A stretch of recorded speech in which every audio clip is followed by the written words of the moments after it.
We are so happy to be here. I'm very happy to be here. I fight not to say that every single week. To be loved! Oh. Oh, what a feeling! To be loved! I have got to get someone to kiss. Someone to miss. I gotta find a way to get a life one day. Praise the Lord, niggas. Every nigga ought to praise him. Everyone. That's somewhere in the text. What's cracking? Black people, white people, all people who have elected to listen to us on tonight, today, or whenever you choose to listen to this. Praise the Lord. Praise him. What's going on with you? What's cracking, sis? Nothing.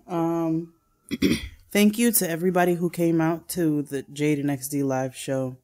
We had some Gettin Grown listeners who were there as well, so it was wonderful to meet all of you. And indeed, for those of you who don't know, Jade and XD had a live show in New York this past Saturday, April 15th, and it was a success. Jade was on stage and she was very nervous, visibly nervous. But the show was a good time, and I actually made the drive up with my sisters Keia and Keisha. Sure did. And it was a good time. It was a good time. We had a good time, and I was happy to have the support. So thank you to everybody who came out, and thank you to my sis Keia and Keisha for driving up from the DMV to come be there. What's going on with you? Not a thing. You know, it's Monday. Well, yeah, Monday night, and coming back from the weekend and just trying to get ready for another week. I have to do some traveling this week, and you know, I'm just trying to, you know, make it through. I'm happy to be here though. Welcome to episode 4 of Gettin Grown. We're super excited and happy to have y'all with us. So we're going to get right into it. Oh, before we do that, as always, thanks everyone who has, you know, sent a tweet or email or made a comment on Instagram. Thanks to all of you who have commented and rated on iTunes and SoundCloud. Yes. I read each one of them. That's probably not a good idea, but I do read each one of them. And I appreciate all of you guys who love listening to us. And we're just really happy to be here, and you know, just bear with us. I know I'm still trying to figure it out. Absolutely. But you know, we're doing the best we can. So shout out to y'all. And that's what we should have called the show, The Best We Can. Yes, the very best that we can. So. And you know, you're not for everybody. I actually came across a comment today, and I said on Twitter, I made a tweet where I said over and over again, I will not read the comments. I will not read the comments. I will not read the comments. Because, you know, I mean, far and away, the response to the show has been super positive. Absolutely. That's a blessing. And I'm super grateful for that. But, you know, you're not for everybody. And you're always going to have someone who's going to have, you know, to throw in their opinion. And they're entitled to have it, you know? Sure. So it's just about learning how to take the good with the bad. And I'm always, I mean, what annoys me, I guess I will say, is that when it's not constructive, you know what I'm saying? Like, if you're just saying like a negative thing, like just tell me, give me something specific. If you just be like, oh, this is whack. It's like, oh, okay, but what? Like, okay. Oh, y'all are stupid. Right. Like, just, okay, that's productive or not. Like, you know what I'm saying? Either way. Like if it's whack, just cut it off. Like, right. I don't feel like it's go listen to something else. Noriega has a podcast. Fine. It's entertaining. I promise you, you'll be fine over there. It's fine. Yeah. It's fine. But yeah, I do read the comments. I try to respond to you guys that tweet me. And I'm really enjoying, you know, engaging with you guys. So please, let's keep it up. All right. And my sis is definitely picking up the slack in that department. Twitter is not Listen, let's not talk. It's not my strong point. I'm trying. I'm trying Let's here. not talk about your slack. We're not going to talk about your slack on tonight. We can say I'm accountable. I hold myself accountable. Sound effect. Girl.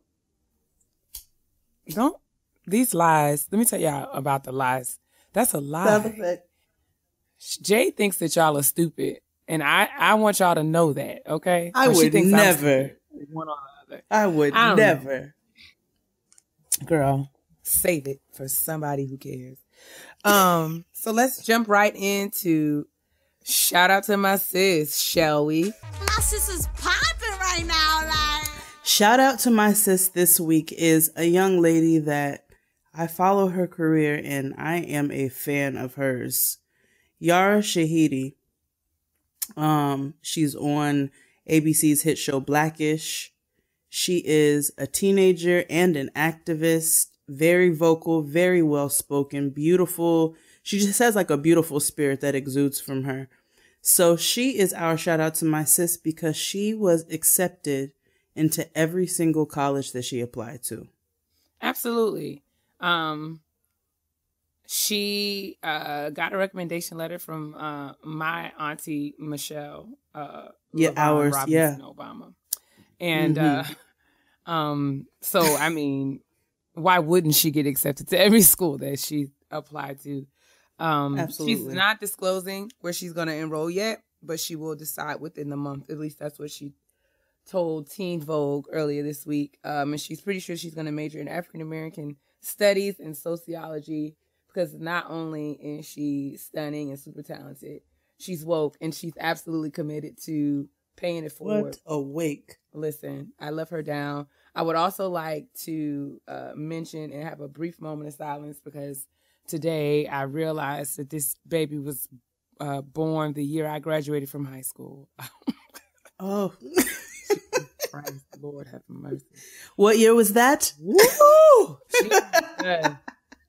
Heavenly What Father. was it?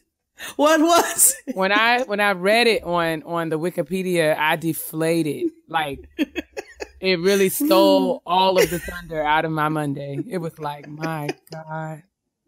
So it's really not shout out to my sister. It's like shout out to my niece. Shout out hey, to daughter. My niece. Shout out to Call my the segment. niece. Hey, daughter. But we're proud of you, niece.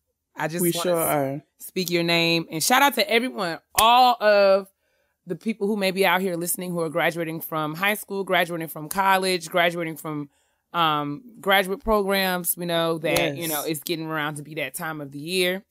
Sure is. So, if you're graduating and you want to shout out, we will give that to you. Just go ahead and send us a email at Getting Grown Podcast. I'm not going to spell it this time because last week I had a bit of a problem, but it's actually Getting Gettin Grown. That's where I messed up, so I'm not going to spell that. But podcast, PODCAST at gmail.com. So if you're graduating from anything, let us know, and we'll kind of have, for the next couple of episodes, we'll have like a running shout out to all the graduates, all the people who are out here popping, like Hennessy Absolutely.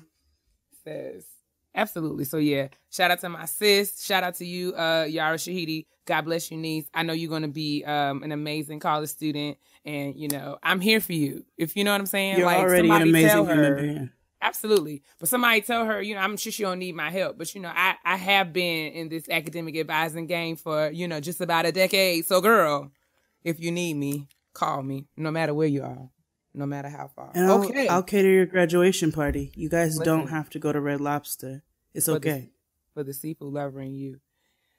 But, yes, let's shout out to my sis this week, and we can move right along into the kitchen table talk. Okay.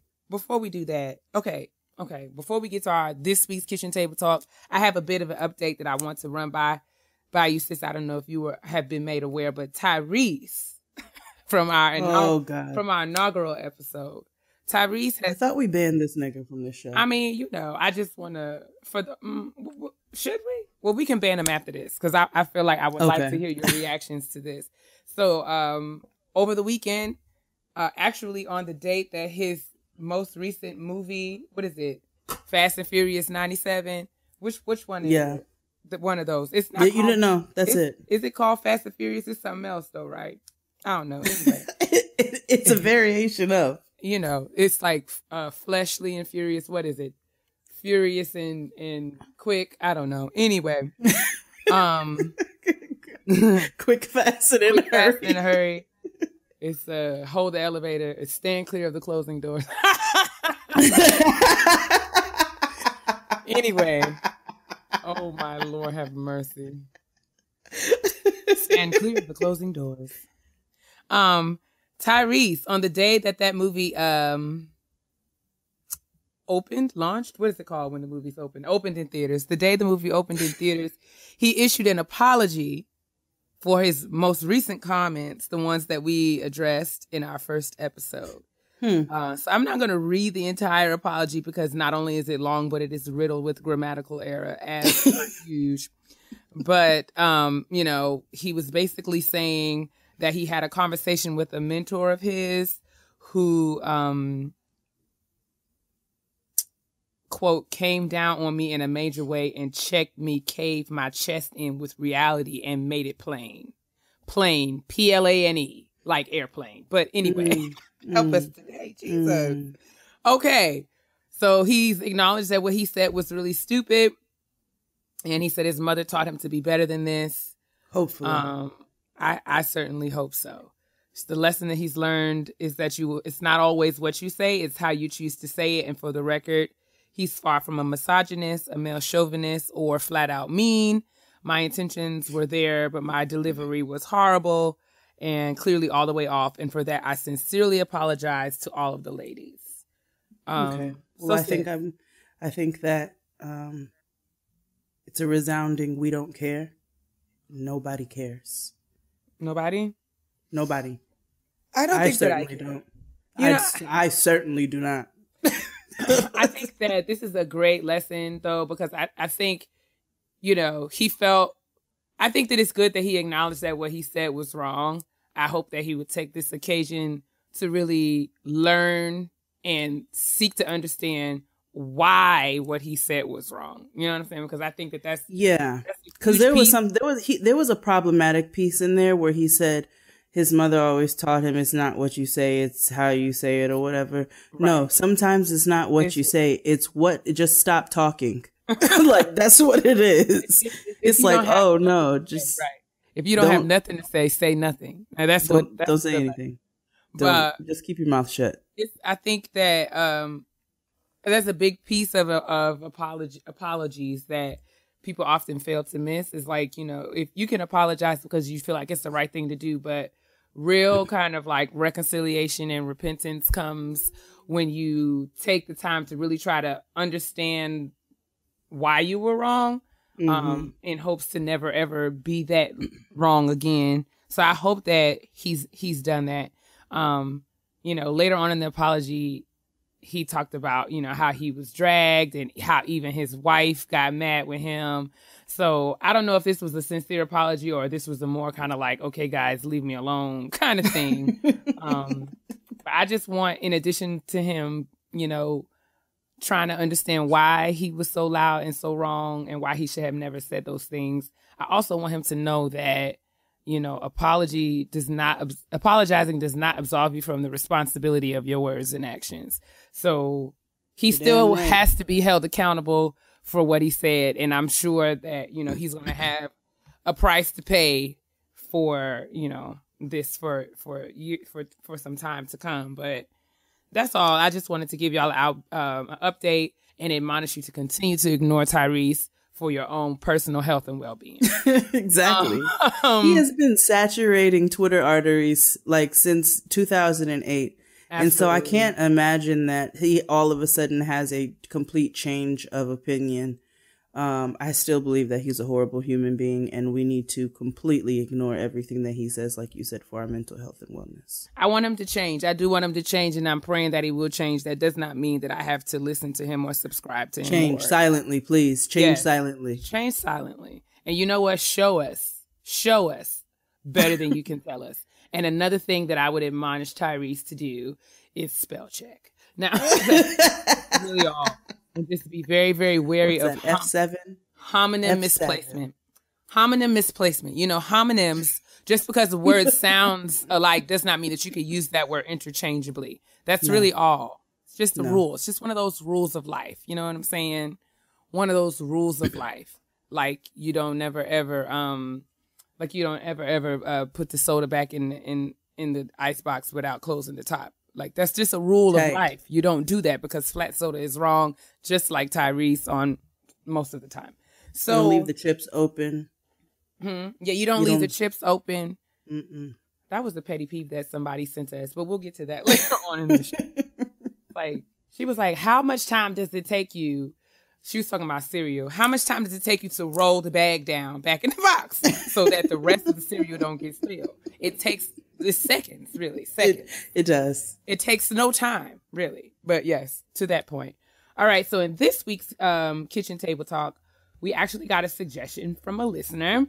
We got a letter from Nene. Hey, girl. And Nene, the subject of Nene's email is kids versus career.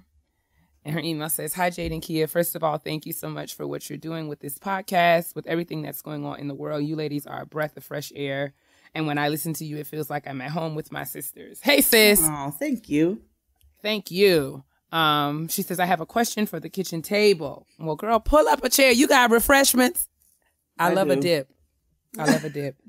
Anyway, she said, "I am a mother of a smart and sassy 15-month-old. Yes, the sass is already there. And I also work full-time at the Alumni Association of a large university in my city, which is also my alma mater. I love my job and I worked hard to get it.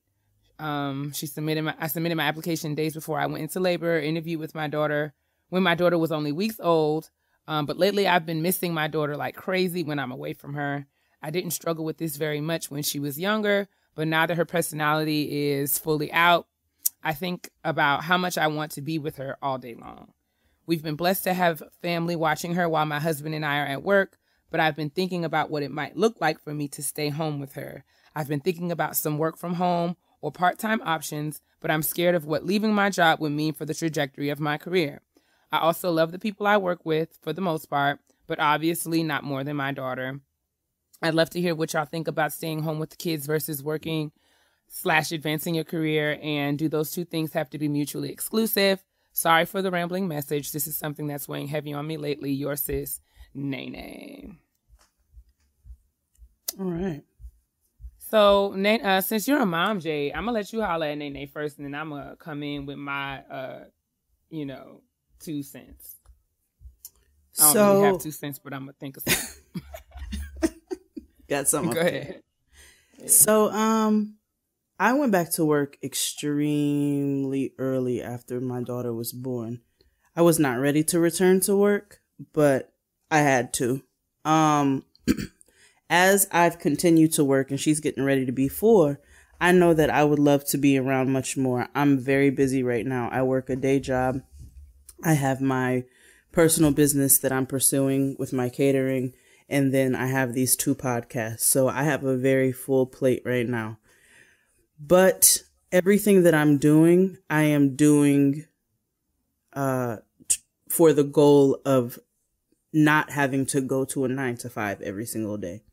So I'm taking this time right now, and sacrificing this time right now in my nerves and my sleep, so that in a couple of years, and building this business that I'm building, so that in a couple of years I can quit my job, and hopefully before a couple of years, everybody pray for me. I can quit my job and I can focus strictly on my own business so that I can make my own schedule and I can be more present. So that's kind of just how I'm handling it. I'm kind of using this period right now just as a sacrificing period, but I do have an end goal and I am working in harmony with meeting that goal. So as I continue to go to my 9-to-5, knowing that that's not my career, I am also heavily focused on my business on the side so that I can get to a point where I don't have to go to a 9-to-5 any longer. And then that way I can maneuver my own schedule the way that I want to. So you just have to kind of figure out what works best for you. You know, if you can take a period of time where you're able to get a little bit more advanced in your career, and maybe you can steer it in a direction where maybe you can work from home, or you can set a schedule where you can work from home. Like, I'm not sure what kind of career you have. But if you can kind of steer it in the direction of, how you want your schedule to be, then try to work. I would say work on that now and really focus on that goal, and everything that you do, work in harmony with that goal. Yeah, I agree. I think that I've been listening to a lot of podcasts and trying to get my life together myself, and doing a lot of reading, doing a lot of reflecting. And I think there's been like a consistent message in all of the things that I've been kind of ingesting and trying to digest and process. That, consistent theme has been, you can't have the life that you want to have. It's just going to take a plan of action and diligence to follow through with that plan. Exactly. So I think that you don't, to your question in terms of staying at home with the kids versus working and advancing your career, I don't necessarily feel like you have to choose between the two, because there are tons and tons of women out here who have found a way to, find that balance and create and craft the life and career that they want for themselves. I think that it might be a optimal time for you to have a conversation with your husband. And even before you have a conversation with your husband, to sit down with yourself and ask, what do I want? And don't limit yourself to, or don't confine yourself to the limitations of your current situation, but think big, give yourself space to just be like, if I had my way, I would do ABC, and then work backwards from that point to see if you can, like Jade said, kind of structure your life to meet that end. I did a little poking around online, and I found out that there is a whole community of work at home moms. I found a website, wahm.com, which is like a forum for work at home moms. And it gives, has all kinds of great information about, people, and information about, making the decision that you're trying to make right now, weighing out the options, considering the cost, how to make plans. Don't feel like you have to make a decision suddenly, or rush into anything. But this is really, you have the time to really sit down and think, okay, what do I want, and what's the best way for me to go about it? There are there's people who are sharing their stories on these websites. There's women who started their own businesses, who become bloggers. There are people who have started their own business. Like, if it was a lawyer was working at a law firm, she found a way to create her own kind of consulting firm or agency, or to go into business or practice for herself. So whatever your career goals are, you can, there are definitely options for you to structure your life so that you can be at home for those critical moments with your little sassy baby. And, do the work that you love to do. So no, I don't think that these things are mutually exclusive. I think you can't have your cake and eat it too. It's just, you're just going to have to pay for it. It's just not going to come for free. So like Jake was saying, I got my hands in a lot of different things too. I'm trying to figure out this creative side of podcasting and this outlet. Also, navigating my career, trying to build a career, trying to find my niche within my current job. And, it's a lot of different things to balance, and it's not going to be easy. And there will be times where you are super sleepy. But you have to, but it's possible. You know what I'm saying? You have to make a plan and make a to-do list and just do one thing at a time until it's all done. You know what I'm saying? Yeah. Just at the end of the day, just make sure that you're working in harmony with whatever that goal is. Like, once you set that goal, then just start taking small steps, and don't beat yourself up if you're not taking leaps and bounds and reaching it. And, in this like short amount of time, know that it's going to take some time, and there are sacrificing periods in your life that you have to give up certain things, but absolutely make sure that you're just moving forward no matter what the pace is, and working towards what you want that to be. Yeah, so Nene, that's what I would that's my advice, or I think that's what I would do if I was in this situation. I think it's a blessing that you have a supportive family and a supportive husband, that you can even sit down and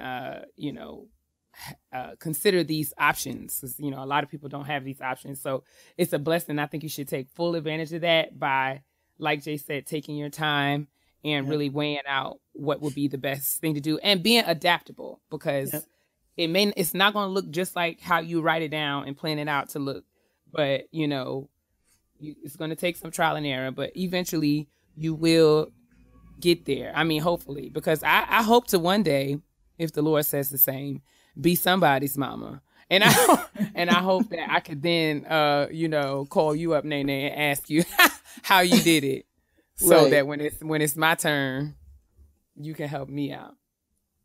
But yeah, that's our kitchen table talk. And one of the things that I noticed this week that I really, really enjoy, I'll talk about it in our next segment, but we had a lot of emails in response to last week's Honesty Box. The young lady who had the question about, not doing well on her MCAT. And there were so many people who reached out and gave advice. I'm going to read one of those response emails when we get to the Honesty Box segment.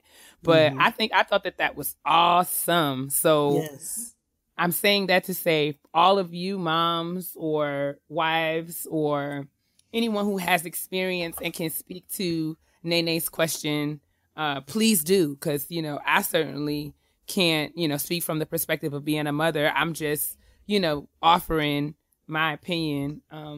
But if there are other people out there who have other, things that they would like to share with Nene, send us an email, send us a tweet, and we'll be sure to get Nene that information or share it on the show. Yes, we want this show to be a sense of community, and have a sense of community. So make sure that you're writing, and we're constantly reading, even if we're not able to get to everything on the actual show. We're definitely reading everything that you send in, so continue to write in. Please, please, please, please. And that is all for Kitchen Table Talk. Everyone, please grab your plates and put them in the dishwasher on your way out. I don't have no dishwasher.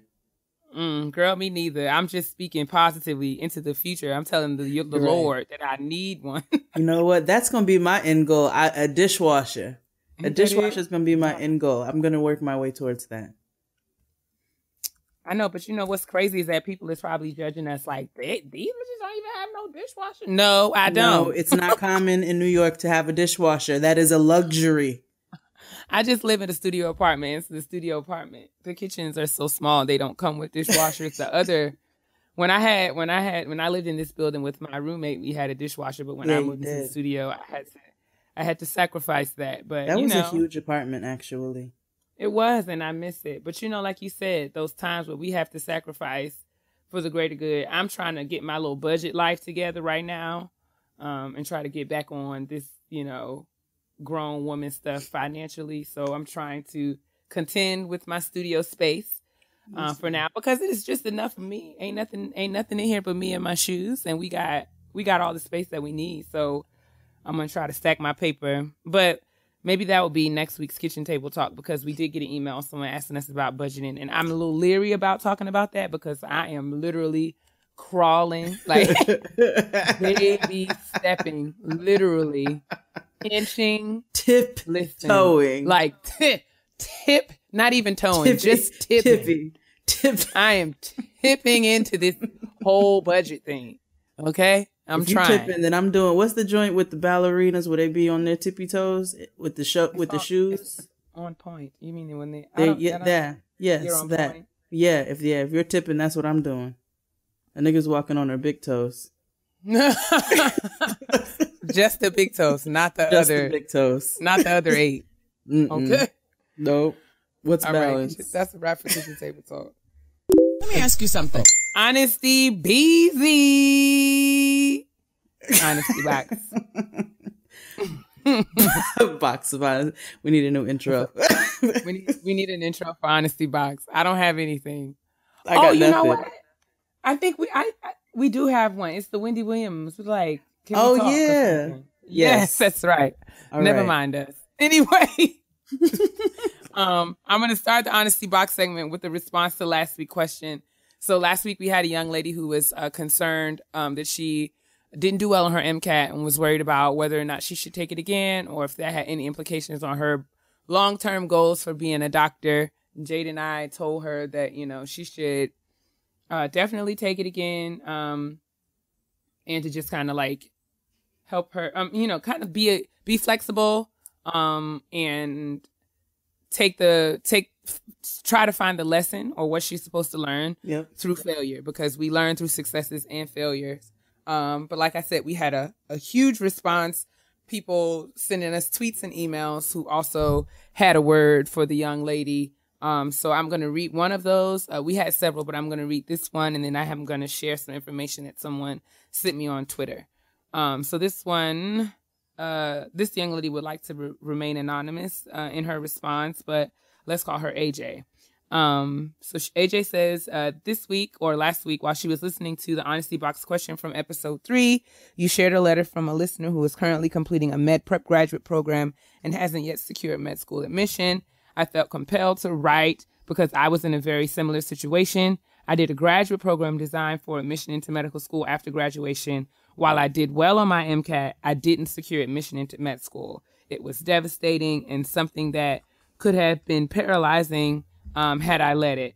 After a long road filled with many questions and much soul searching, I will be starting med school this fall. Thank God. Congratulations, sis. I'm still not comfortable sharing my challenges. This is my first time actually with someone outside of my family and close friends. But a friend's mom once told me, your journey is your journey. And I never really understood until now how easy it is to look at your peers, compare yourself, and feel inadequate. It's much harder to look inwards and realize that the struggles and triumphs help mold you and define your path. So I just want to remind the young lady to keep pushing. The interviews, the admissions, the dream, it is all waiting on her. Ignore the noise. It will come. So thank you, AJ, for sending that encouragement to our listener from last week. I'm sure it encouraged her because it encouraged me. I was like, whoa. Listen, everybody who writes in, I love everybody who writes in. Their personalities are wonderful. They're funny. They're smart. Like everybody who writes in, it's very enjoyable to read what they have to say. Yes. And AJ, this really blessed me because I was just like, it's so true, because a lot of times, it's so easy to compare yourself to what other people are doing and to feel inadequate. But, like she said, struggles and triumphs help mold you and define your path. So you learn through all the things that you go through.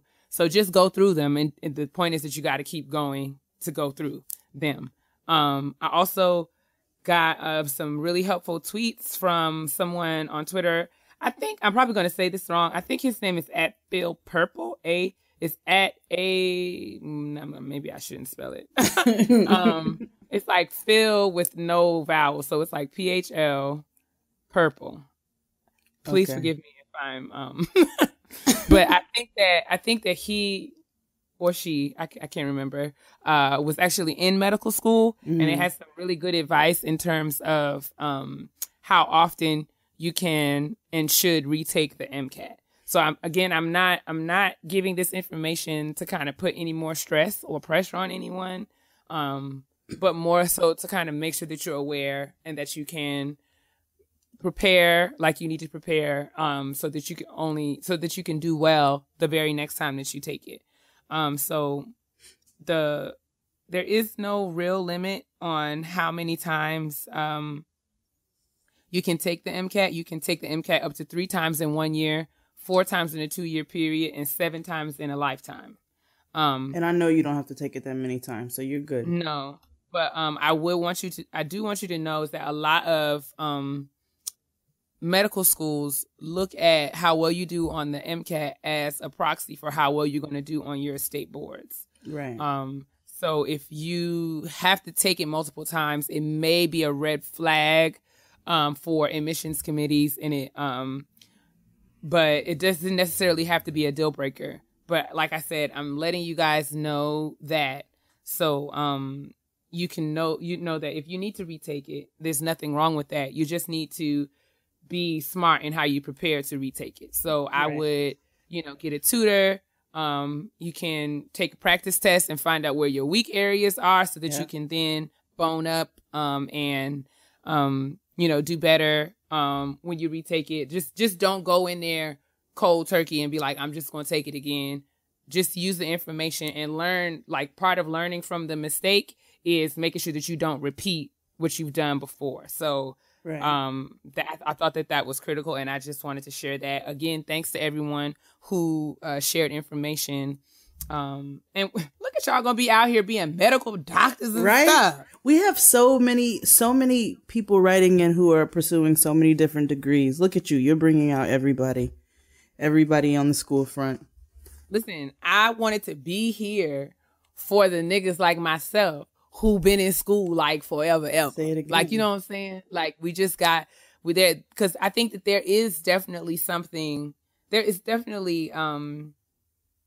something to being a person of color, something to being a woman, something to being, something to, like, academia has often said that there's not space for us. Mm-hmm. You have to be a certain kind of way or do certain things in order to be in certain spaces. And one of the things that has been kind of my motivation in even doing this podcast is that I want to be an example in my own way, because I'm still learning, but I feel like I can still be Keia and chase my dreams. I can still be Keia and be an academic. I could be Keia who pops her gum. I could be Keia who watches Love and Hip Hop. And, like, I don't have to compromise. I can be Keia who loves Jesus. I could be Keia who, knows how to jump double dutch. I could be Keia who fries her chicken wings hard. I could be Keia who writes poetry and plays the violin. I could be all of those things. Like, there's nothing, like, I don't have to fit in one box. You know what I'm saying? And it's really important it was important for me to learn that being a student and having examples and exemplars of that. And it was important for me to know that all the other students that are out there struggling through programs where they're the only person of color, the only woman of color, and having to deal with the stupid things that white people say to them, that if I can do it, then you can do it too. You want to know what's funny?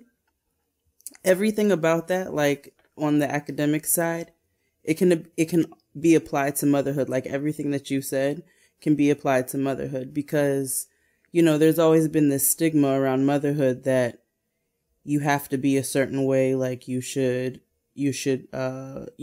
cook dinner at night, which I do, but that's just because of what I do for a living. And you should, just clean the house and take care of the kids and take care of the husband and whatever else. And you need to be this proper person, and, just all these different stigmas that surround motherhood. But as I continue to learn how to mother as well as adult, I am realizing, like, there are certain aspects of myself that I don't have to give up to make me a good mother. You know what I'm saying? There's so many other things that make me a wonderful mother, and that doesn't mean that I have to give up certain aspects of my personality. I can still, have a good time, and I can still enjoy. As y'all hear the lighter. Sound effects. Girl, sit down. I can still come home and have a glass of sangria. I can still do certain things that maybe people might say, she's a mother. You know what I'm saying? I'm not. It's all about balance, and it's all about tempering. And, like, I don't know. I don't want to say code switching, but it's knowing when to bring which aspects of yourself to bear. Right. So, exactly. Like, I'm not going to do that right with my child sitting right here. You know what I'm saying? like when I'm at work and I'm in a conference, and that might not be the appropriate place for me to be all things to Keia. But I don't have to be ashamed of that in the same way. You know what I'm saying? So I can say, because I'm talking with y'all, and I can say ain't and nigga, and I could don't have no prepositional phrases in my sentences. I could those kinds of things, because I feel like I'm comfortable. But then that does not compromise my intellectual capacity or the integrity of my scholarship. Because I have a podcast, that doesn't mean that I'm any less of a scholar or any less of a professional.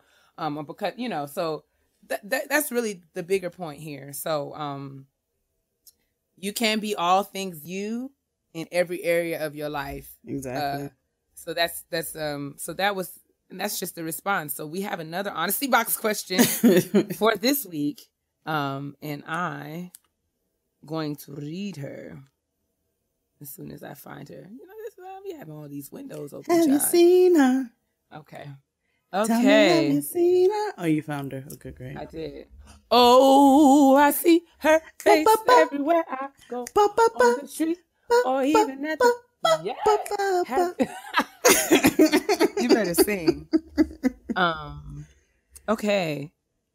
Chastity. Yes, this is Chastity. Chastity said it was okay to use her name. Oh, Chastity, I got a little beef with you. I'm going to address that right quick before we get into your question. Because Chastity started her email like, hello, cousin Jay and spiritual auntie Keia. Like, why I got to be auntie? And like, what? I'm trying. I mean, aren't me we and like Jay the same age. How old are you, Jay? I'm 32. Right. And I'm like just a couple of minutes older than that. So I mean, you know, if Jade is your cousin, technically I could be your cousin too, but y'all know I'm a little sensitive about being old as hell. Just y'all be careful with me. Just take it easy. I think she's trying, but wait, you could flip that though. What if she's like trying to say like, oh, Auntie Keia, but then she's like, cousin Jade, like she young-minded. Cause y'all know I'm foolish. I don't know. I guess I just took it to mean that she was saying that I was old, which is true. But I mean, I'm sensitive about This is why you can't text. This is why you need to talk on the phone, because you can't read people's tones. Like, what is your intention? What are you saying to me? I don't know where the inflection goes. Exactly. But anyway, that was me being sensitive. Chastity, your question. First of all, she prefaced the sentence by saying tangent, semicolon. She says, I absolutely adore you two and this podcast. It came right on time considering where I am in my life. I'm so excited to merge this into my journey of growth, patience, and foolery. Aren't we all, sis? Hey. Last week's episode really spoke to me when you two discussed entrepreneurship and day jobs. Now, my question is about balance. I'm a 22-year-old law student with a passion for criminal law reform. 22, I'm definitely not old enough to be your auntie, but anyway. But my other passion is my blog, unnaturalbeauty.com, centered around physical and mental health and wellness. Considering they are on opposite ends of the spectrum, how do I balance extreme professionalism and my need for creative expression through social media presence, fashion, etc.? Do you think it's possible for me to do both? Keep them separate. I need all the advice I can get. Thank you, Chastity. I think it's possible for you to do anything you want to do, honestly. Not even trying to, sister act you or whatever. But you a grown woman. But you legitimately can do whatever you want. You can legitimately do whatever you want. You a grown woman. Mm-hmm. You could do whatever you want. I was listening to that song on Saturday, and I was like, Beyonce, when she said that ever, she really meant that. She really meant it. She was like, I could do whatever I want. That ever came from a place in her soul. And as many times as I have heard that song, it really just made me laugh on Saturday when I was... Wait, you know what? And she's right, because what does she say? Hold on, she goes, go girl. Wait, go girl.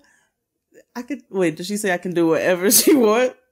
When doesn't she say that when she be like, go girl? Oh, she be like, the booty so fat. Go girl. Because she can do whatever. Yeah. See, she's very sincere about doing whatever she wants to do. That's whatever. But yes, Chastity, I was saying that to say that you can do whatever you want. So that ever, the same verve and vigor that Beyonce had in that ever, you can definitely bring that same verve and vigor to learning how to balance between your professional life and creative expression. Because, we've been talking about this whole episode, and I think that's why I picked this one, because I thought it really fit in with the show.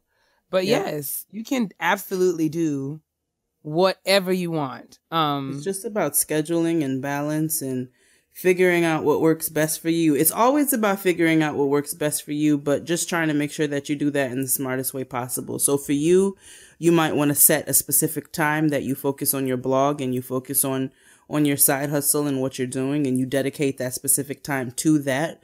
May that be after work and you say, okay, I'm going to take 6 to 8 or something like that to focus on that. You take that and schedule that time so that you're still allowing time for yourself. You still are focusing on your career, because it sounds like you're sincere about what you want to do with your career as well. So you have time to focus on that, and then you focus on your side business, and you kind of just learn how to balance your schedule like that. Indeed. I know for me, one of the things that I've learned about myself, or that I tell myself, is that I'm one person with a lot of different passions and interests. Mm-hmm. But with all those passions and interests, the common denominator is always me. So because I'm the common denominator, and because I'm connected to each one of the things that I'm involved with, mm-hmm. There's always overlap. And you will find that there will be ways that your professional life will fuel your passion, and your passion will fuel your professional life. If you stay true to yourself and do what comes naturally to you in both cultivating your professional goals and interests and your creative passions, mm-hmm. they almost always come together. Like almost always come together. Like, yeah. Who I am at work is very much who I am when I'm on the podcast, because this is who I am. Like I can't detach the nerd side of me that, is the research fellow that sits and looks at statistics and research. I can't detach that from who I am, because you'll find that even on the podcast, whenever we talk about something, I always got some statistics in my back pocket, because that's who I am. It's a part of who I am. I'm always gonna give you a Gucci Mane quote. Absolutely. I might be in a meeting at work and they may also get a Gucci Mane quote, but everybody across the board gets a Gucci Mane quote. So, and she's gonna give you like a recipe. Like Jade is a cook, so she's a chef. I'm sorry, a cook is she's greater than a cook. I don't work on the line, right? But because of that, like if you listen really closely, like Jade's gonna give you a prescription. Like she's gonna tell you exactly how to do this, and this is how long it needs to be in the oven, and that's how long you need to let that chill. You just need a half a cup of this and that, or you do it till it looks right. So we say all that to say, you being, a law student, and you being, a blogger who is who is committed to bringing awareness to physical and mental health and wellness, mm-hmm. that is all going to come together in some way, shape, form, or fashion. And you don't have to figure out just how just yet. It's just your job to do your thing in both. Like, I just try to make sure that wherever I am and whatever I'm doing, I'm dancing. It's like, girl, you gonna write this paper? You better make this paper dance. I'm gonna type fast. I'm making this paper dance. Whatever you do with your, like, whether it be your professional side in law school. She's 22. I don't know if you're a second year, third year or what, but whatever you got to do in law school, you just do the best at it. And then you bring that same diligence to your blog, and eventually everything will come full circle. At least that's how it's happened for me. Amen. And that is our honesty box. Honesty box. And because it's hard to be black and be a woman in America in 2017, it is time for Black Women Self-Care, because I deserve. I deserve.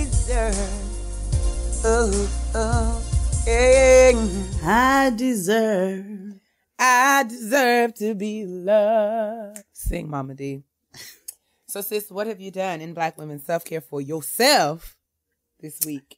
This week, I just did all of the little things that make me feel good. Like every little thing that I could possibly do to make myself feel good, I did. So remember I think on the first episode, I said I got a pedicure. So we're going to just bring that around full circle. I got a pedicure, but I got my eyebrows done.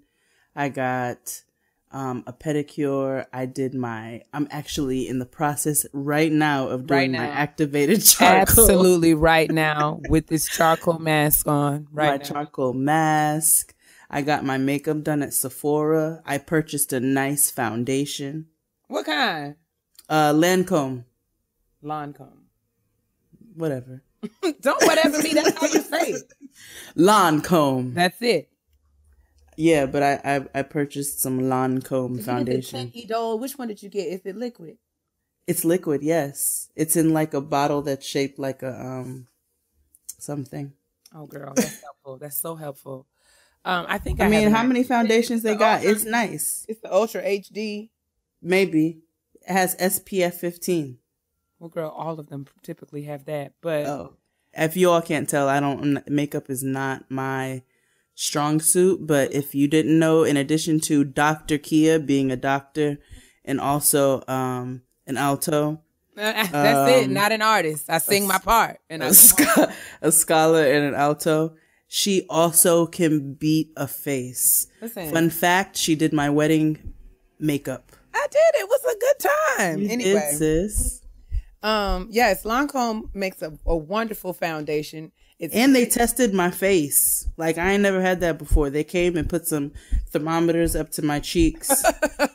They were like, okay, this is your skin type. And then they pulled out another thermometer and they were like, okay, so we're going to test out 3 foundations. And when I tell you that joint is on point, it matches my skin. I'm telling you, ladies, invest. You know, I mean, listen, make no mistake. I got me some Maybelline Fit Me Matte and Poreless because a $6 foundation will bless your life. I'm not judging. There are very good drugstore foundations, but special occasions, it's a worthwhile investment to take your tail to Sephora and get you a luxury concealer and foundation. Yes. I mean, it's worth it. Your skin will thank you. It sure will. Like, I don't wear a lot of makeup on a daily basis. I do a BB cream, like a tinted moisturizer, and I do that strictly for the tinted portion of that entire phrase. In addition to me not being the tallest person on this show, I am also not the most melanin blessed. so a nigga like me appreciates a tinted moisturizer. It really comes in handy. It really does. Yeah. Ghostly. So, no, because you're laughing real loud over there when you made an entire run of jokes. We were coming out of Crystal's apartment and taking the elevator down. And this one decides that she's going to name every foundation that she can with my shade in it. And it was like beach sand. First of all, I would like, for context purposes, light is right. For context purposes, Jade was trying to fix her face to say that, okay, so I was doing Jade's makeup for a photo shoot that we were doing. And I said that I would need to bring my white lady foundation. Like the foundation in my kit that I use for my clients who are of fair complexions, right? And she got offended. She was like, what you trying to say? And I was trying to tell her that this is not I did not name these foundations. The foundations, I did not name them. She was trying to. In this millennial age, they love to name stuff like super offensively. So now, offensive. They've got one out there like never trust a nigga with light eyes. And I'm like, I'm not that shade. She mad. And she was trying to say that she was all in, you know, as women of color, it's mad hard to find foundations. And I was like, ma'am, all your foundations are prevalent. You can find them anywhere you need to. They're never going to be out of sandy beige and cream nude. They're not going to be out of it. See? Cream nude and sandy beige. You see sandy beige, creamy nudes. Listen, I'm just saying, for those of us, listen, I'm happy to be the shade of brown that I am. I count it a privilege and an honor. But I'm speaking for the people who are darker than me. And in most cases, like, perfect example, that Maybelline Fit Me concealer that I was just talking about, how much I love it. I am the darkest shade in that concealer. And I'm not the darkest brown girl. No, you're not. So, exactly. So, do you have a recommendation of a makeup line that's out there for our very melanin blessed beauties? I actually do. Now, you know, we talked about this before when we were talking about Auntie Maxine. Fashion Fair has come full circle. Y'all need to give her a go. But another a cosmetics line that has stepped into the 21st century and is guiding me all the way together is Black Opal. Now, Black Opal has rebranded themselves completely. They've kind of modernized, and they're working with a lot of YouTubers and influencers on Instagram. I know Tiana Robinson, who is out here in the DMV. She is working with them, but they have a very, very, very wide range of colors for all women of color. I mean, from, you know, Jade's complexion all the way down, all the way up, all the way down, all the way up, all the way up, all the way through. There we go. The darkest to the darkest to the dark, all the way to the darkest of the darkest complexions. So yeah, I would check out Black Opal. They do come, most drugstores carry them. I know CVS does, and so does Walgreens. I've also found them in Rite Aid, but you can also find them on blackopal.com. And if you can't order them online, you can put in your zip code, and they will tell you exactly where you can find them, like which drugstores in your area carry Black Opal. But check out Black Opal. There's a tidbit for you guys. Indeed.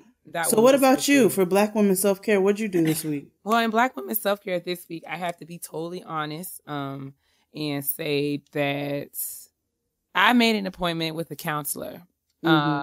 So I was speaking to a counselor right around the time that my brother passed. And unfortunately, that not unfortunate because it's good for her, but she's decided to go back to school and get her doctorate.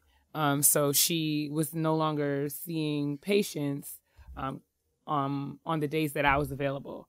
So when we stopped seeing, when I stopped seeing her, I kind of like fell off. I didn't make, I didn't follow up and reach out to any other counselors. But it's something I had been putting off and saying I was going to do, but just never got around to it. But this week I made a concerted effort to reach out and find someone who I can talk to, about not only dealing and processing with my brother's passing and the grief that goes along with that, but also just kind of like managing like life and career and niggas and all the things that weigh on your psyche. You know what I'm saying? You know what I'm saying? And it's like legit. So as a person of faith and praying and stuff, there's often a lot of stigma associated with talking to counselors and, saying that we go to God with certain things. But I'm of the belief that God gave us wisdom and God has given us professionals who can help us and give us practical tools. Because you know what I'm saying? Yes, we can be armed with the word and stand on our faith in trying times. But there are some actual practical things that we can and should do to like bring about change in our lives. And I believe that God helps those who helps themselves. So that's what I did to take care of Keia this week. I made an appointment with the counselor and I haven't had an opportunity to talk to her yet, but hopefully I can give you guys an update soon. Good. Well, you know what? Like you said, the good book says, faith without works. Come on! Dead. You better know your scripture. I told you. See, y'all niggas be doubting me, but every once in a while, I get to slip you a gem. Every now and then. Come on. Faith without works is dead. So it's like she said, it's very taboo, especially in the Black community, to talk about seeing a therapist or seeing a psychologist, whatever you want to call it, psychiatrist. There is a lot of stigma that surrounds that. And we have to make sure, especially in this day and age, with all of this education that we have around us, that we are breaking that cycle and utilizing those tools in order to help us to be better as a people and as individuals. So don't be ashamed if you feel like you need to go see somebody or sit down and talk to somebody, because there's nothing wrong with that. If that's what helps you to get through and helps you to figure out what you need to figure out, then there is nothing wrong with you having to do that. So I applaud you for putting that out there like that. Yay. So yes, don't feel no kind of way. I mean, there's so much going on in the world today. You can get stressed out and bogged down, even like checking the news on your phone. Like I had to cut them news alerts off, because if I just saw one more bad thing, like, you know what I'm saying? Like it'll just take you, and there are things, having someone to kind of talk to and process those things is so super helpful. So don't ever feel like there's don't ever let anybody make you feel like there's something wrong with doing that. Right. Because, I mean, if they do, you should tell them to come and talk to me about it. Because, I mean, I'll be more than happy to use my hands to show them. I'm just kidding. We always got these hands. I'm kidding. This is my offering. I'm not. Here's my I had to tell a friend that recently. A friend came and told me about somebody who's messing with them on the low or whatever. They don't know who it is, but they're waiting to figure it out. And I said, listen, the minute that you figure it out, the minute you find out who this person is who's been messing with you, you let me know. Because I got a fade in my pocketbook for them. And that's not a threat, baby. That is a declaration. Listen, it's not a threat. It's not a threat. So, it's a promise. It's a commandment. Let's be real clear over here. Like, this is not what you want. This is not the games. I'm not as loud as our good sis Sky from Black Ink Crew. Oh, but Sky. I definitely do. I do keep my crazy in my back pocket. I think it's necessary. In these days, man, it's necessary. Yeah. But yes, Black women self-care, you deserve. Let us know what you're doing to take care of yourself too. You see, I just got a brain fart just that quick. I was like, yes, let us know. Let us know what you're doing. In Black women self-care this week, I've used these hands. In Black women self-care, I got one off. I bust somebody square in their jaw, and it felt amazing. No, don't do that. Don't do it. Don't do that. But yes, that's Black women self-care this week. On to the petty peeves. And I want to be very responsible of the things I say to my sister, because everybody know I can be real petty. P-E to the T-T-Y, honey. Petty peeves time. What's Petty. your petty peeve? What's your petty peeve? Tell me what's your petty peeve. Hey. What's your petty peeve? Tell me what's your petty peeve. Hey, what's your petty peeve? Hey, what's your petty peeve? Hey. So, what's your petty peeve this week, sis? Oh, is it me? You want me to go? Yes, I would like for you to go, please. Tell me when to go. Tell me when to go. So, my petty peeve this week, is people who do not put their money in my hand, my change, that is, in my hand, or whatever it is that they're handing me in customer service in my hand. I think it is very rude when you place my change on the counter or you place my debit card on the counter, because when I pull it out of my Capri Sun wallet, yes, I have a wallet that's made out of Capri Suns. That is correct. My coworkers call me Frankie from Grace and Frankie. But anyway, when I pull my debit card out, I hand it to you in your hand. So when you give it back to me, give it to me in my hand. Go off. When I give you money to pay for whatever it is that I'm purchasing, I put the cash in your hand. So give me the respect of putting my change back in my hand and not on the counter. So story. Mm-hmm. I have a supermarket downstairs from my job that has it has the hot food and the deli and all of that you can get. And it's like a bougie supermarket, so it was good. So I'll go in there every now and again and get a sandwich or whatever. So I'm on the line, pay for my stuff, and I give the lady my debit card.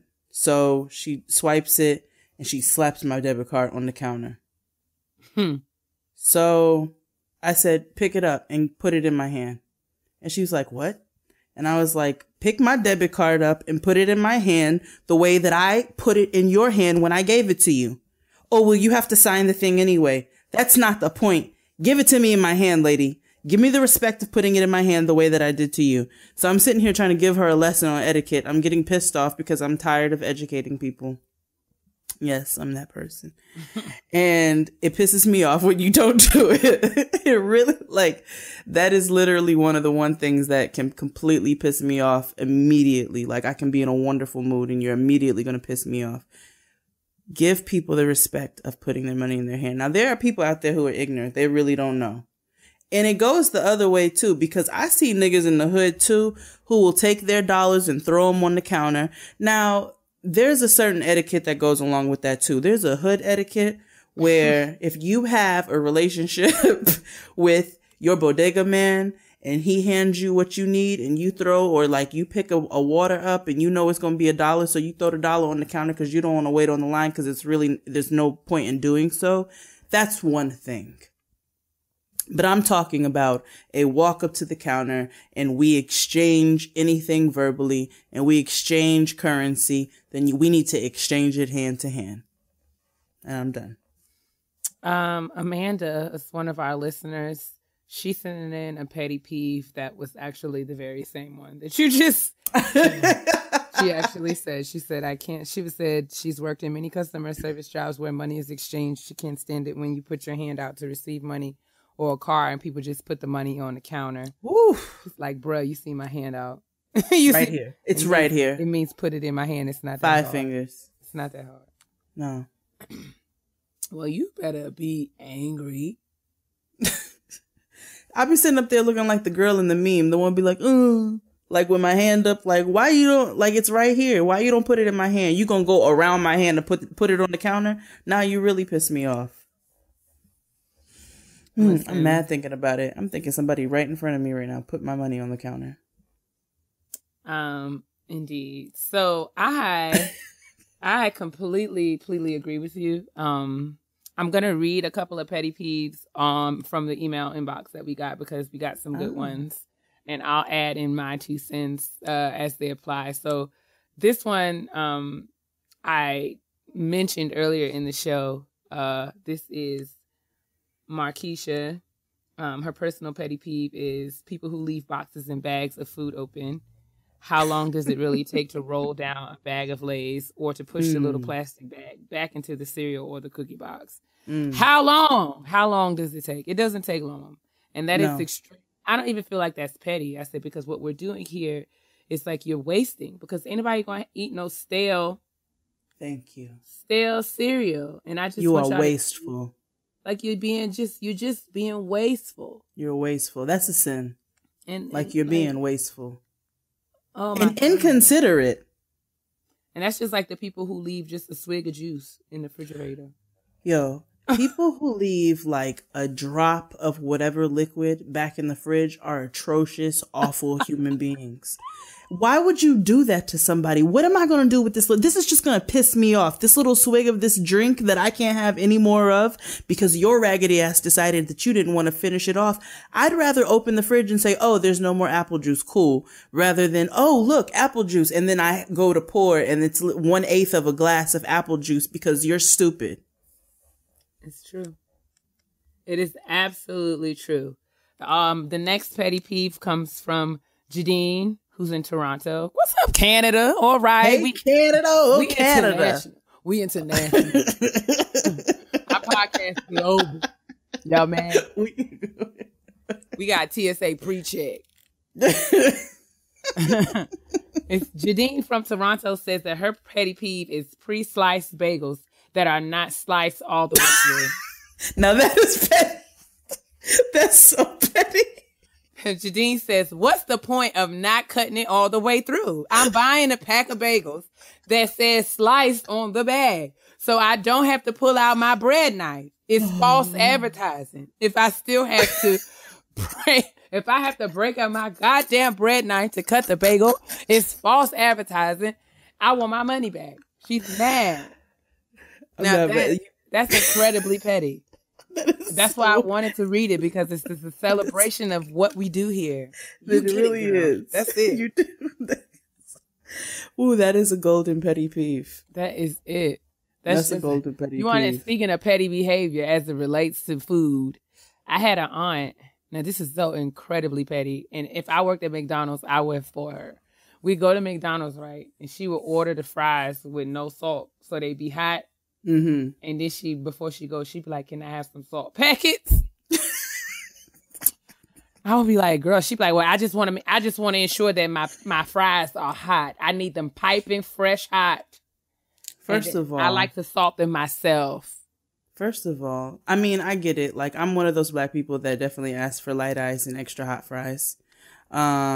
I'm like, please, not light ice and fresh fries. Like, I ask for it. I also have paid my dues. When I was 15, I worked at McDonald's for 3 months. Bless your heart. Yeah, bless my heart is exactly what it is, because how I ended up leaving that job, I hated it anyway. And so it was a particular day where all of the black staff was not in the McDonald's. And so there was a manager who hated me. I don't know why, but she just did. So she decided she was going to put me on the grill on a Saturday. I've told this story on Jade and Keia. She said she was going to put me on the grill on a Saturday. Well, lady, why would you put me on the grill on a Saturday at McDonald's? And I don't ever work the grill. I always work the register. Okay, fine. So I'm making the cheeseburgers. I'm trying to do the steps to make the cheeseburgers. And she snaps her fingers at me and turns around through the little tunnel where you throw the cheeseburger down. And she's like, you need to hurry up making those cheeseburgers. I was like, so listen here, Maria. Then, like, if you want me to hurry up, then you can come back here and do it yourself. If you don't like the pace that I'm going, then you can come back here and do it yourself and relieve me of this, of this. Like, that's as simple as that. But don't snap at me no more. Ever so, in your life. Like, don't snap your fingers at me, because what's getting ready to be is a problem. So I go back to making the stuff that pops up on the screen or whatever. I'm going at my pace, because first time on the grill on a Saturday. Maria decides she's going to turn around and snap her fingers at me again and tell me to hurry up with the cheeseburgers. So I proceeded to take one of those cheeseburgers and hurl it straight at Maria's head. Lord Jesus. I said, you know what? You can come back here and work the grill for the rest of this Saturday, because I don't even want this damn job. Like, I'm out of here. And I left. And one of the black managers called me, the general manager. He called and begged me to come back to my job. I said, you know what? I'm going to go work at the supermarket. Like, I'm totally over this. I kept a job through high school. Like, I always kept a job, but that was not it. So that was my experience working at the McDonald's. Don't snap your fingers at Jade. Nah. And don't try to kiss me in the icebox, but that's another story for another day. Okay. No, we're not going there. I'm gonna close out the petty peeve segment by reading some petty peeves that were sent in by my good sis Dubs. Hey. Lady Wonder 87. Is it 87 or 70? Lady W 87? Is it 87? Yeah, I think so. Dubs. That's my sis. And she's going to be mad at me because I don't remember her. But I don't call her by her screen name. I call her sis because she my sis. All right? Right. Anyway. Dubs sent us 4 petty peeves. And they're really short and to the point, so that's why I'm going to read them all. Number 1, when it rains and all of a sudden niggas can't drive. Ooh. See also snow. See also wind. See also sun. What sun and see clear skies. Blue sky. Listen. Perfect days like LA weather. Nigga. Rainbows. Stars. See also. But niggas can't drive, period. Period. That's it. Point blank. Number 2, when people invite me out last minute, like I don't have to get a babysitter way in advance. Like that's just rude, especially if you know that you're inviting a parent out. Like, why would you do that? You know what? I can kind of get that. I can kind of, as a parent, I can kind of understand that one. I think I'm a little spoiled because we actually have a wonderful support system with family, and we have family that literally lives around the corner. So we're really lucky in that department. But I guess people who get an attitude with you when you can't go out, like on a Monday, I'm like, I just need to cook dinner for my family. That's all. But no big deal. I'm old school, so like I be having to curtail the school night outings anyway. Like when the girls invite me out on a Wednesday, I be like, oh, it's Wednesday. It's Wednesday. What do you mean? What do you mean? I don't understand. I don't know. What are we gonna do? It's Wednesday. But that's just me. But yes, I feel you, Dubs. Dub's third petty peeve is when men breathe. I feel you. That's the realest thing I've seen all day. Ooh. You know, sometimes, Dubs, I feel that way in my house. Sometimes. You be like, you got to breathe all the time, huh? Like every time. You're just going to breathe my today. God. Look at right that. here. And go breathe somewhere else. You got to breathe right here in my ear, though. Don't you have somewhere else to breathe? My God. And I'm sure they feel the same way about us. So that's all. They absolutely sure. And they do not hide it. They do not hide it.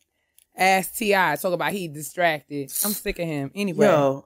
I was going to talk about that. I understand. You know what? It was your responsibility because you stayed with a woman who got eye transplants. Like, you did that. You did that. So you're going to come with this weak ass excuse after this lady bore like all of these kids for you? Like, but really? Tiny did a bid for Tip. Like, she became a felon for this nigga. Let's be very clear. So those eye transplants, as silly as they may be, she deserved them. They still read loyalty. That's right. That's what she wanted. She deserved them. I mean, for me, what really got on my nerves about the whole thing is that I feel like it's not, I feel like it's sending a message or it's like, why does it have to be that you cannot, his reason for like, I want to make sure that my name and my family name is great. Like, why does that mean that you cannot do that with a wife? I don't feel like that's because it's not a good excuse. You know what it really is that he does not have the balls to say, I don't want to do this anymore because I want to be a hoe freely. Let's be clear here. Like, he don't have the balls to say, I just don't want to be in this relationship no more. So he's putting out, it's a distraction. Nigga, it ain't been you did all these awful ass movies, okay? We all watched you with your terrible acting for movies upon movies. You know what I'm saying? You continue to make albums and we continue to nod our heads to them as they came out. You know, you continue to jump on a track every now and again. And then you had the modern day Cosby Show. So like, what are you talking about distracting? This ain't stopped you from making no moves. Man up and say what you really want. Stop it. Yes, indeed. And speaking of distractions, Dub's fourth Petty P. We both got we were drawn away, but we're back now. Sorry. Dub's fourth and final petty peeve is when my son fixes his mouth to ask me for juice. Okay, that is petty. And then she put "why" like in all capital letters. Now, I have known Dubs for a very long time, and this has been. We've had this conversation many times. I can understand Dub's position because I did not grow up in a juice household. Like, there was always juice in the house. Like, a variety of juice, whatever juice you wanted. Orange, cranberry, apple. But juice was for breakfast. But, like, when I say we wasn't a juice family, that means there wasn't no running in and out of the refrigerator getting juice all day long. It was water. Yes. Like, if you came home and you was thirsty, you wanted something, you got some water because that's what you drink. That's why our kidneys were functioning and we were all healthy. We drink water. And I tell you the truth. I gained my freshman 15 in college was because I got to the cafeteria and saw that I could drink as much juice as I wanted. And I was drinking so much juice. I gained 15 pounds my first semester. And when I stopped drinking juice in the second semester, I lost 20. Like, I lost more. God. Listen. Like, the juice. Sugar and soda and absolutely. Yo, you know where my freshman 15 came from? Mountain Dew Baja Blast, okay? Let me tell you something. When I discovered that Taco Bell was the only place that carried this blue magic. It's lit, though. Like, it tastes amazing. I don't even eat. I've never had Taco Bell. Like soda. The first time I had Taco Bell, like the food, I was like 25. I didn't eat Taco Bell, the food, because I never wanted it. But I did drink the Baja Blast because it just tasted. Listen, I don't eat dog food, so I've never been a fan of Taco Bell, but I certainly would march right on in there and say, can I please have a medium Baja Blast light ice? Thank you. There you go. But yes. Dubs has been keeping this child. Like, Dubs let the baby have juice on, like, his birthday. But, like, on any other occasion, the baby is drinking water, which I get. But it's like, Dubs, give the baby some. You got to compromise. You got to compromise. Because otherwise, he going to be like me. And as soon as he get around some juice, he not going to know how to act. Like, listen. I was drinking juice. I'm dead set. Go ahead. I'm sorry. I'm just saying, I'm embarrassed at how much juice I was drinking because they had the fountain. They had this mango and they had the papaya. I was getting fancy putting Sprite and ginger ale in my joint. I was so pressed. Oh, you was like sugar on sugar on sugar. Girl, I was doing so much. I just needed a little carbonation. You know what I'm saying? So I would get like the peach and the lemonade and put a little Sprite in there for the carbonation. Then I swing by the dessert bar and throw like an orange slice or a cherry in there. I was a bartender because I had never been, you know what I'm saying? Like, we got to drink soda. Like, on Fridays when my grandma didn't cook, we ate hot dogs, and somebody could go downstairs to the big freezer in the den and get a soda. There's always a big freezer in the right. basement. So it was a big downstairs with a freezer. It was a refrigerator and a deep freezer. But in the refrigerator, my grandfather used to just keep it stocked. He used to go like, he was, you know, he's the queen of the king of the buy 3 get 1. So he'd buy like 12 of them and just keep them all down there. So on Fridays, somebody could go down and get a soda, usually Pepsi or Sprite, depending upon which was on sale. Or Dr. Pepper. Exactly. And so we would have juice in the morning with our breakfast, water for every other meal. And then on Friday nights with dinner, you can have a soda. So when I got to college and realized that I could have juice every meal, I was like, bet, I need like 3 cups. And as soon as I'm just saying, but I understand juice is expensive and it's sugary. So I understand why Dubs wouldn't want to give the baby juice. But I think that we need to get him, come on, drinking juice on a somewhat regular basis. Listen, here's how I compromised Dubs. This is what I did with Noah. She wants to drink soda, right? We don't drink soda in the house. So I have raised her to be a little weirdo. I have adapted her to seltzer water from very early. And so now at the tender age of 3.5, she loves seltzer water like a 35-year-old woman. She asks, "Ooh, can I have some seltzer water?" And I will give her some, and I'll put a little splash of peach juice in it or whatever we have in the fridge, just a splash. She thinks she got something. I spent my freshman 15 also getting fat off of E&J and vanilla Pepsi. Oh, God. Vanilla Pepsi. Yeah. Cups upon cups. Talk about a blast from the past. But anyway, I think that wraps up our episode on today.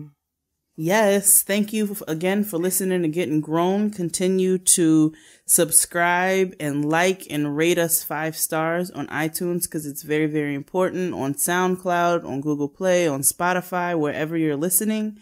Write in if you have anything you want to discuss at the kitchen table, if you have petty peeves, if you have something for the honesty box, write into gettinggrownpodcast@gmail.com. I'm not going to spell it out because why? We're all grown.